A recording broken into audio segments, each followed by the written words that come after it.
Nakarating na kami ulit sa port. At nung oras man tayo.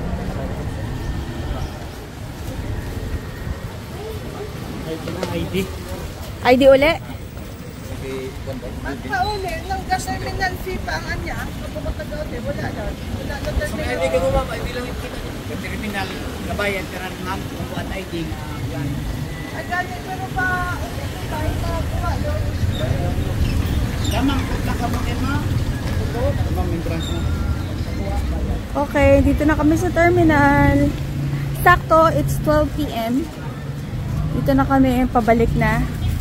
Mag-pump boat uli kami. Oh, ID. Ayan. Babalik uli kami. Babayad uli ng terminal fee. So, under construction tong area na to. So, dito tayo. Kahit pagpaalis, magbabayad ng terminal fee. So, terminal fee na lang, wala environmental. Ayan, o. So, terminal fee. Adun. So, ang mga tourist, ang mga hindi taga dito, magbabayad ng terminal fee pa. Tapos, boat na. Terminal fee is 150 for all tourists. After magbayad ng terminal fee, bibili na kami ng ticket. 50 din dito. So, nakabili na pala ng ticket si Sha. Anya lang naman. Yan. So, pagkatapos ng ticket, wala, balik na uli kami. Papunta na uli kami sa pump boat terminal. Tapos, mag-fill up uli as usual. Mag-fill up ng information. After mag-fill up na information, dito naman kami sa boat seat number. Bibigyan kanila ng boat seat number para malaman mo kung saang bangka ka or saang pump boat ka sasakay. Para doon sa sasakyan ng boat. Tingnan mo yung pangalan ng boat. Pangalan ba? Pilipa. Ha? Pilipa. Pilipa. Ah, Pilipa.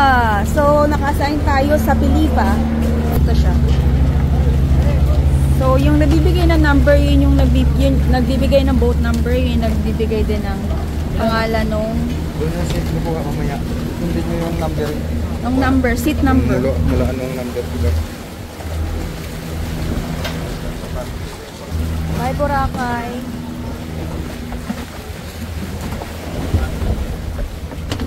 Okay.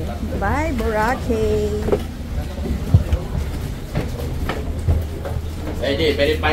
Anong seat number tayo? 11-12.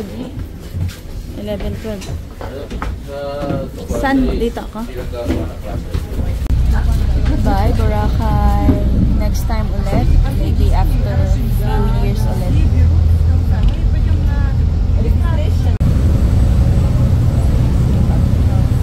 Okay.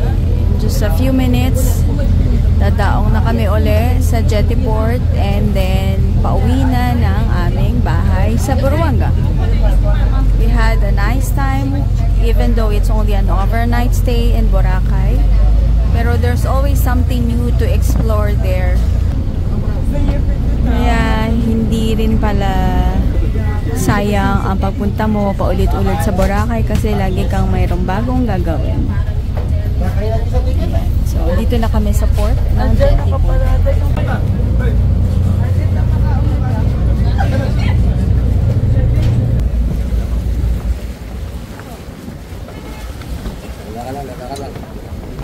Okay, dahan-dahan. Ayun, nahanapin na natin asan tipit. Ayun, si Tata. Yung aming chideng. Hi, Tata. Nice to see you. Oh, yan yung aming sasakyan. Ang ganda, di ba? Ang ganda ni Tata. Oh, ayan sinakyan namin, Wife Filipa. Di ba? Isang araw lang ako sa Boracay, pero parang isang linggo na ako sa inyo. Pasensya ko mahaba pa. Pero yung puti ko, konting-konti na. Yung natitirang puti sa katawan ko, samantalang isang araw pa lang ako niyan sa Boracay. How much more kung isang linggo. Diba?